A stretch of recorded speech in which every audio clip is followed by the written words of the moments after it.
From Keene in the Shire, the Liberty Media capital of the world, this is Daryl W. Perry, host of FPP Radio News for Friday, June 19th, 2015. Silver is trading at $16.19 per ounce. Gold is valued at $1,202 per ounce. And according to BitcoinAverage.com, the average price of Bitcoin is $249.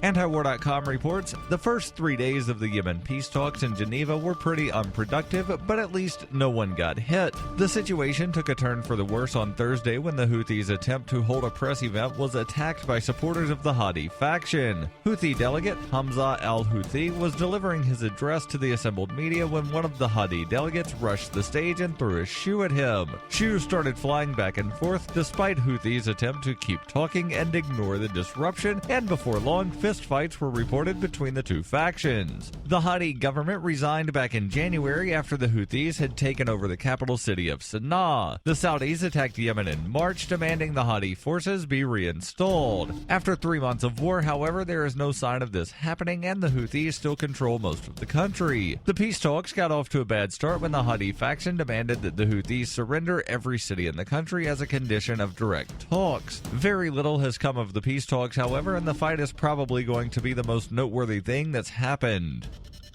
FPP Radio News is brought to you by Coinbase. Coinbase is a simple and secure online Bitcoin wallet for sending, receiving, and storing Bitcoin. Coinbase also allows you to buy and sell Bitcoin using a bank account or use their tools to accept Bitcoin as a merchant. All of your funds on Coinbase are safe, with approximately 90% of customer funds being stored offline, and all wallets are stored using AES 256 encryption. Get started at coinbase.fppradio.com.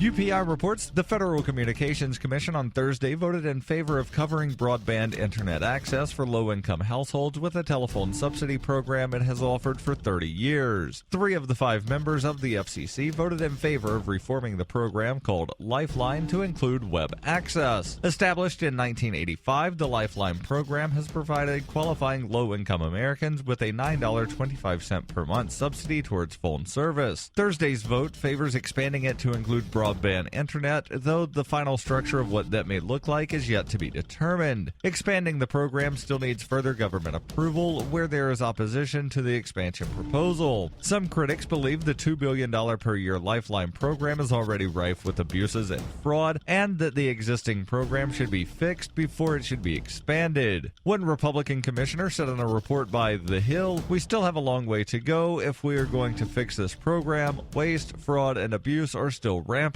In a news release Thursday, however, the FCC indicated that abuses of Lifeline have largely been eliminated and that further reforms are being developed to make sure that the program is helping the poor it's designed to help. For over 35 years, Roberts & Roberts has been a trusted source for buying and selling your investment-grade precious metals. They also take Bitcoin for precious metal purchases and permanently removed the minimum purchase order for all orders paid in the digital currency. Call Roberts & Roberts today for knowledgeable advice on investing and a forward-thinking approach to new technologies. 850-478-5270 or online at rrbi.co.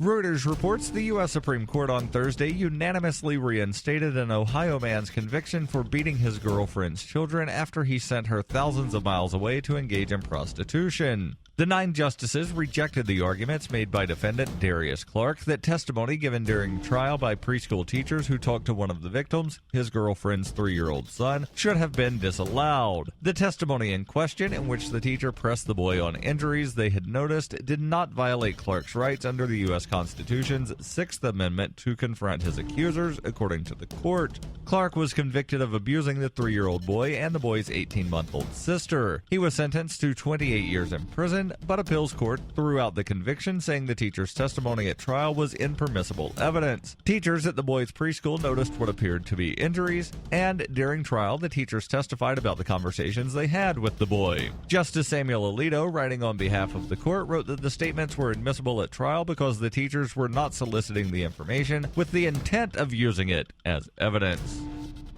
This has been FPP Radio News, online at fppradio.com.